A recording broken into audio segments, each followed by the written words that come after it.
முக்கிய செய்திகள். போரை நிறுத்தியதாக கூறும் டிரம்புக்கு மோடி பதிலளிக்காதது ஏன்? அனைத்து கட்சி கூட்டமும் சம்பிரதாயத்திற்கு நடைபெற்றதாக காங்கிரஸ் குற்றச்சாட்டு. நாட்டு நலனுக்காக எதிர்க்கட்சியினர் சர்வதேச அளவில் முயற்சி. மோடியோ உள்நாட்டில் விஷம பிரச்சாரத்தில் ஈடுபடுவதாக மம்தா குற்றச்சாட்டு. நீலகிரி, கோவை, குமரி உள்ளிட்ட 6 மாவட்டங்களுக்கு இன்று ஆரஞ்ச் அலர்ட். உதகை அருகே மண்ணில் புதையும் 6 வீடுகள் நிலச்சரிவில் சிக்கும் அபாயம்.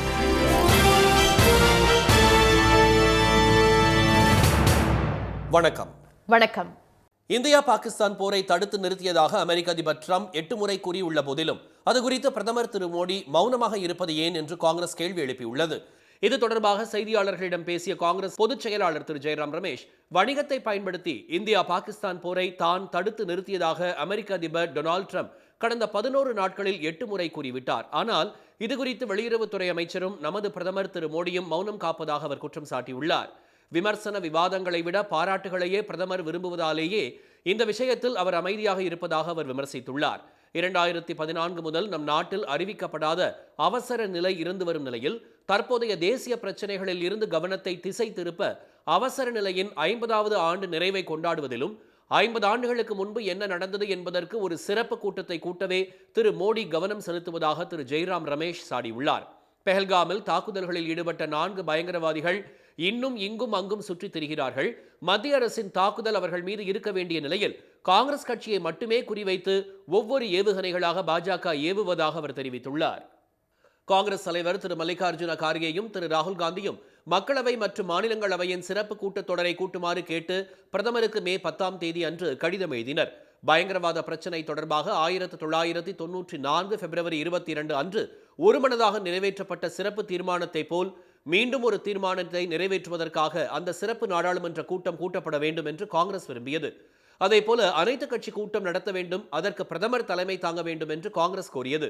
ஆனால் பாதுகாப்பு அமைச்சர் தலைமையில் நடைபெற்ற அந்த கூட்டம் ஒரு சம்பிரதாயமாகவே நடந்து முடிந்ததாகவும் அதில் எந்த விவாதமும் நடக்கவில்லை என்றும் திரு ஜெயராம் ரமேஷ் கூறியுள்ளார். கடந்த 30 ஆண்டுகளில் இரு நாடுகளும் அணு ஆயுத நாடுகளாக மாறிவிட்டன. பாகிஸ்தானில் சீனாவின் பங்கு ஆழமாகிவிட்டது. இது நமக்கு ஒரு சவாலாகவும் உள்ளது. எனவே இது குறித்து விவாதம் நடத்தி ஒருமித்த தீர்மானம் நிறைவேற்றப்பட வேண்டும். இதனால் உலகிற்கு ஒரு கூட்டு தீர்மானத்தின் செய்தி வழங்கப்படும். ஆனால் இது குறித்து திரு மோடி அமைதியாக இருப்பதாக திரு ஜெயராம் ரமேஷ் தெரிவித்துள்ளார். அரசு சேவைகளை எளிதாக்கும் வகையில் எளிமை ஆளுமை திட்டம், உழவரை தேடி திட்டம் என பல்வேறு திட்டங்களை முதலமைச்சர் திரு மு.க. ஸ்டாலின் தொடங்கி வைத்தார்.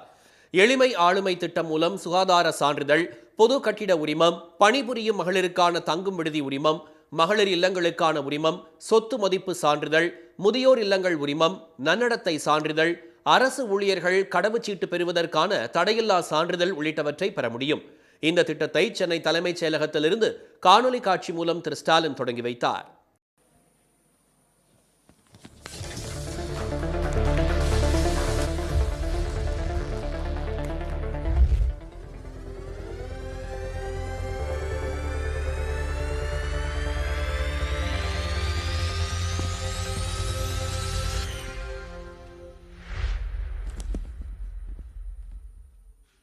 இதனைத் தொடர்ந்து செங்கல்பட்டு மாவட்டம் முட்டுக்காட்டில் 525 கோடி ரூபாய் மதிப்பீட்டில் அமையவுள்ள கலைஞர் பன்னாட்டு மையத்திற்கும் காணொலி வாயிலாக திரு ஸ்டாலின் அடிக்கல் நாட்டினார். இதில் 102 கோடி செலவில் சுமார் 5000 இருக்கைகள் கொண்ட மாநாட்டு கூடம், 172 கோடி ரூபாய் செலவில் 10,000 பேர் பார்வையிடும் வசதி கொண்ட கண்காட்சி அரங்கம், 108 கோடி ரூபாயில் கூட்ட அரங்குகளுக்கான அரங்கம் உள்ளிட்டவை அமைய உள்ளன.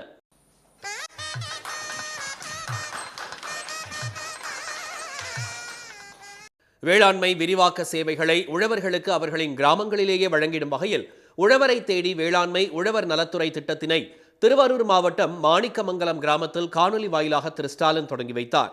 மேலும் சென்னை மாநகராட்சி சார்பில் 30 கோடி ரூபாய் செலவில் 11 முடிவுற்ற பணிகளையும், நாமக்கல் மாவட்டத்தில் 424 கோடியே 38 லட்சம் ரூபாய் செலவில் 4 வழிச்சாலை மேம்பாட்டு பணிகளையும் அவர் தொடங்கி வைத்தார். நாட்டு நலனுக்காக எதிர்க்கட்சித் தலைவர்கள் சர்வதேச அளவில் முயற்சி செய்து கொண்டு இருக்கும் வேளையில் பிரதமர் திரு மோடியோ உள்நாட்டில் அரசியல் செய்து வருவதாக மேற்கு வங்க முதலமைச்சர் செல்வி மம்தா பானர்ஜி குற்றம் சாட்டியுள்ளார். மேற்கு வங்கத்தின் அலிப்பூர் துவாரில் நகர எரிவாயு விநியோக திட்டத்திற்கு அடிக்கல் நாட்டி பேசிய பிரதமர் திரு மோடி, மம்தா பானர்ஜி தலைமையிலான திரிணாமுல் காங்கிரஸ் ஆட்சி கொடூரமானது என்பதை குறிக்கும் வகையில் ஹிந்தியில் நிர்மம்தா ஆட்சி என்று கூறினார். ஊழல் நிறைந்த ஆட்சியை மாற்றிவிட்டு நல்லாட்சியையும் மக்கள் விரும்புவதாக அவர் கூறினார்.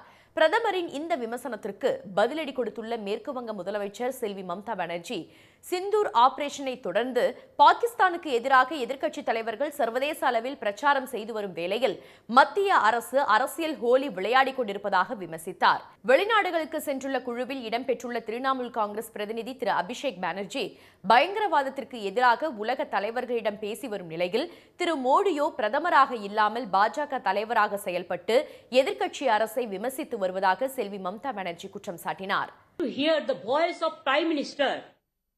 When all the opposition team, they are representing the country in the world.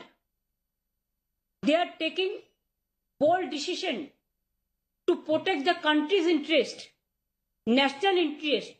Obviously, always we protect the country because it is our motherland. We will do that. But at that time, is it the time for Narendra Modi, Prime Minister of this country? And his presence of him, his minister said, like Operation Sindoor, they will do the Bengal operation also. தம்முடன் ஒரு தொலைக்காட்சி நேரடி விவாதத்திற்கு வர முடியுமா? வேண்டுமென்றால் உங்கள் டெலிபிராம்டரையும் கொண்டு வரலாம் என்று பிரதமருக்கு செல்வி மம்தா பானர்ஜி சவால் விடுத்தார். எதிர்க்கட்சிகள் உலக அரங்கில் நமது நாட்டை பிரதிநிதித்துவப்படுத்தும் வேளையில் பிரதமர் மோடி உள்நாட்டில் அரசியல் பேசியிருப்பது மக்களை அதிர்ச்சிக்குள்ளாக்கி இருப்பதாக அவர் தெரிவித்தார்.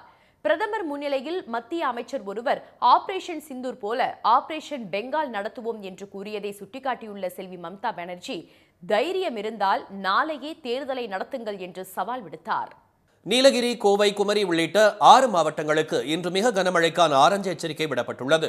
இந்த ஆண்டு கேரளாவில் முன்கூட்டியே தொடங்கிய தென்மேற்கு பருவமழை அடுத்த ஓரிரு நாட்களிலேயே தமிழ்நாட்டின் மேற்கு தொடர்ச்சி மலை மாவட்டங்களுக்கும் பரவியது. அது முதற்கொண்டு கோவை, நீலகிரி, தேனி, திண்டுக்கல் உள்ளிட்ட மாவட்டங்களில் மழை கொட்டி தீர்த்து வருகிறது. அணைகளுக்கு நீர்வரத்து அதிகரித்து ஆறுகளில் வெள்ளப்பெருக்கு ஏற்பட்டுள்ளது.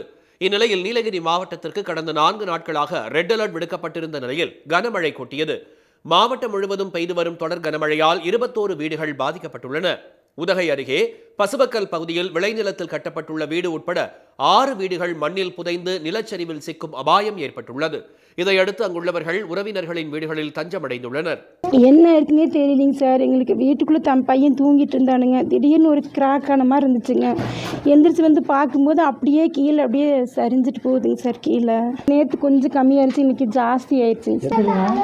இந்த 4 நாளைக்கு முன்னால் லேசாக கிராக்காக இருந்துச்சுங்க.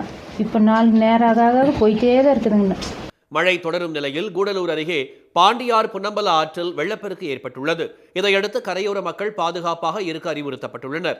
ஆற்றின் உபரி நீர் கேரளாவில் உள்ள ஆறுகளில் கலக்கும் நிலையில் இரும்பு பாலம் பகுதியில் தடுப்பணை கட்ட வேண்டும் என மக்கள் கோரிக்கை விடுத்துள்ளனர். தமிழக கேரள எல்லையான குமிளியில் நின்றிருந்த அரசு பேருந்து மற்றும் லாரி மீது தமிழக பகுதியில் இருந்து ராட்சத மரம் ஒன்று விழுந்தது. இதில் லாரிக்குள் இருந்த கேரளாவைச் சேர்ந்த 19 வயது மாணவன் உயிரிழந்தார். இதனால் இரு மாநில போக்குவரத்து பாதிக்கப்பட்டது. இதனிடையே தென்காசியில் மழையுடன் வீசிய பலத்த காற்றில் மேலமாசி வீதியில் இருந்த மரம் சாய்ந்து விழுந்ததில் அங்கு நிறுத்தப்பட்டிருந்த கார் சேதமடைந்தது. தேனி, ஆண்டிப்பட்டி, பெரியகுளம், போடி, கம்பம் என தேனி மாவட்டத்தின் அனைத்து பகுதிகளிலும் சாரல் மழை பரவலாக பெய்தது. விட்டுவிட்டு பெய்து வரும் சாரல் மழையால் குளிர்ச்சி நிலவியது. திண்டுக்கல், பாலகிருஷ்ணாபுரம், நாகல் நகர், பேகம்பூர், ஆரம் காலனி, பூச்சிநாயக்கன்பட்டி, தோமையார்புரம், செட்டிநாயக்கன்பட்டி உள்ளிட்ட பகுதிகளிலும் பலத்த மழை பெய்தது.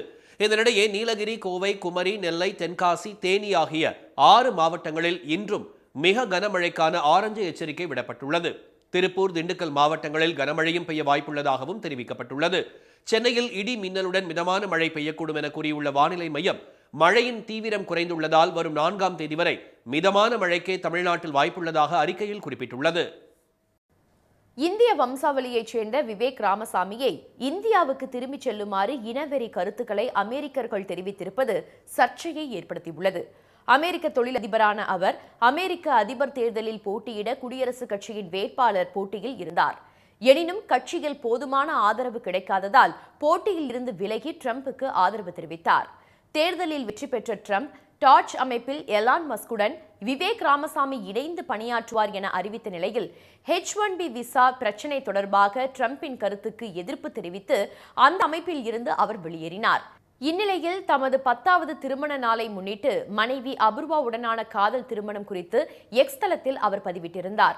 அதில் இளம் மருத்துவ மாணவியான அவரை 2011ஆம் ஆண்டு சந்தித்ததாகவும் 10 ஆண்டுகளுக்கு முன் திருமணம் செய்து கொண்டு வார இறுதி நாட்களில் மலைகளுக்கு சென்றதாகவும் அவர் குறிப்பிட்டிருந்தார். ஆனால் இந்த பதிவுக்கு எதிராக அமெரிக்கர்கள் இனவெறி கருத்துக்களை தெரிவித்துள்ளனர். இந்தியாவுக்கே நீங்கள் திரும்பிச் சென்று வாழ்க்கையை தொடர்வதுதான் நல்லது என்று ஒருவர் கருத்து தெரிவித்துள்ளார். உங்களுடைய சொந்த நாட்டில் மலைகள் இல்லையா என மற்றொருவர் விமர்சித்துள்ளார். விரைவில் நீங்கள் நாடு கடத்தப்படுவீர்கள் என்று மேலும் ஒருவர் குறிப்பிட்டுள்ளார். நீங்கள் இருவருமே உங்கள் நிறத்தை வெள்ளையாக்கிக் கொள்ள முடியுமா என மற்றொருவர் வினவியுள்ளார். இந்தியர் என்பதால் தான் H1B விசா பிரச்சினைக்கு அவர் எதிர்ப்பு தெரிவித்ததாக சிலர் குற்றம் சாட்டியுள்ளனர். எனினும் தோற்றம், நிறம் ஆகியவற்றை குறிப்பிட்டு அமெரிக்கர்கள் தெரிவித்துள்ள இனவெறி கருத்துக்கள் சர்ச்சையை ஏற்படுத்தியுள்ளன.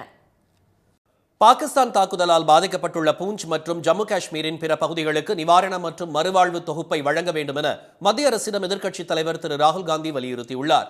அகில இந்திய காங்கிரஸ் கட்சியின் மூத்த தலைவரும் மக்களவை எதிர்க்கட்சித் தலைவருமான திரு ராகுல் காந்தி ஜம்மு காஷ்மீரின் பூஞ்ச் உள்ளிட்ட பல்வேறு பகுதிகளை பார்வையிட்டார். அப்போது பாகிஸ்தான் தாக்குதலில் பாதிக்கப்பட்ட மக்களையும் நேரில் சந்தித்து நலம் விசாரித்திருந்தார்.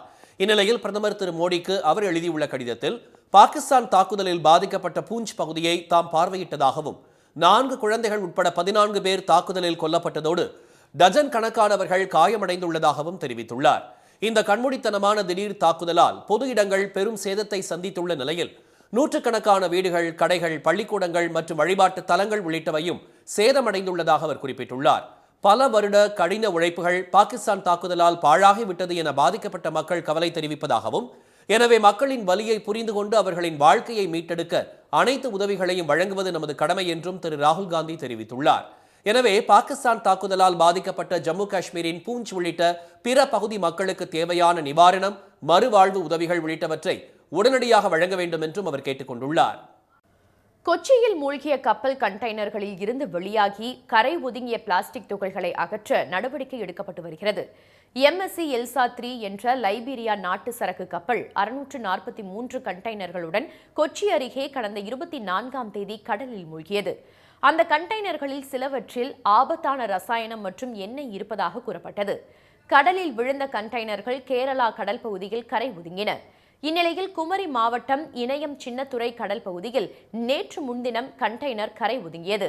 அதனை ஆய்வு செய்ததில் துபாய் நாட்டில் இருந்து தயாரிக்கப்பட்ட பிளாஸ்டிக் துகள்கள் இருப்பது தெரியவந்தது. இதனிடையே குளச்சல் அருகே வாணியக்குடி கடல் பகுதியில் கண்டெய்னர் ஒன்று நேற்று கரை ஒதுங்கியதிலும் பிளாஸ்டிக் துகள்கள் அடங்கிய பொருட்கள் இருக்கலாம் என தெரியவந்துள்ளது. இதையடுத்து கடலோர பகுதி மக்களுக்கு முகமூடி வழங்கி அணியுமாறு அறிவுறுத்தினர். மேலும் கரை ஒதுங்கிய கண்டெய்னரை பாதுகாப்பாக அப்புறப்படுத்த நடவடிக்கை மேற்கொள்ளப்பட்டு வருகிறது. இதைத் தொடர்ந்து சின்னவிளை பகுதியில் ஏராளமான தேக்கு தடிகள் மற்றும் உயர் ரக முழு முந்திரி பருப்புகள் கரை ஒதுங்கின. இதனை அறிந்த அப்பகுதி மக்கள் கூட்டமாக வந்து தேக்கு தடிகளையும் முந்திரி பருப்புகளையும் எடுத்துச் சென்றனர். அதேபோல் ஓவியம் தீட்டும் உயர் ரக காகிதங்களும் கரை ஒதுங்கி வருகிறது.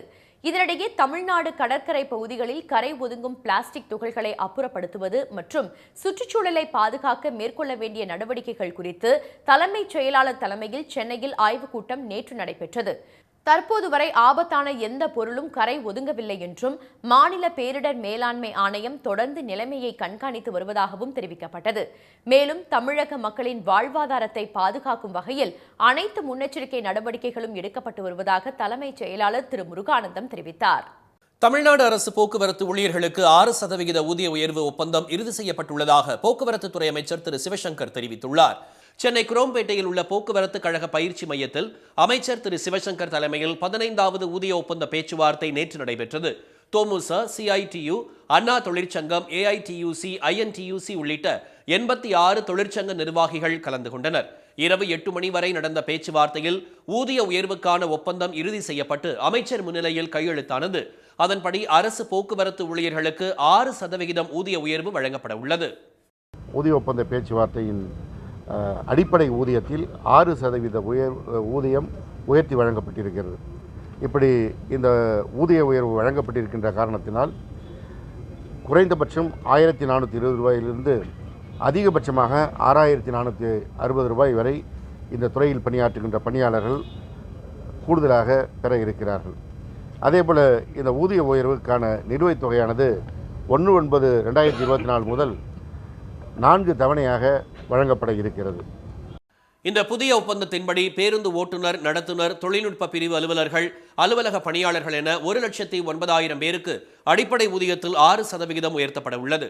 இதனால் குறைந்தபட்சம் 1,420 ரூபாயிலிருந்து அதிகபட்சமாக 6,460 ரூபாய் வரை ஊதிய உயர்வு கிடைக்கும்.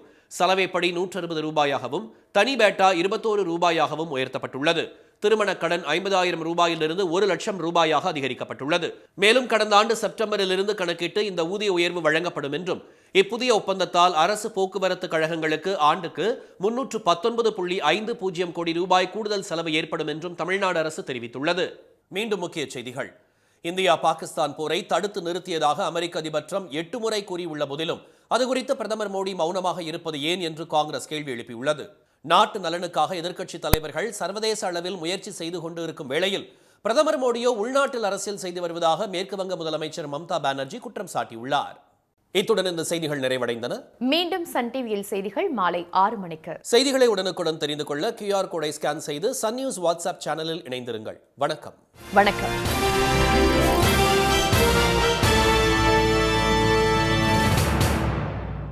உடனுக்குடன் செய்திகளை தெரிந்து கொள்ள சன் நியூஸ் பெல் ஐகானை கிளிக் பண்ணுங்க.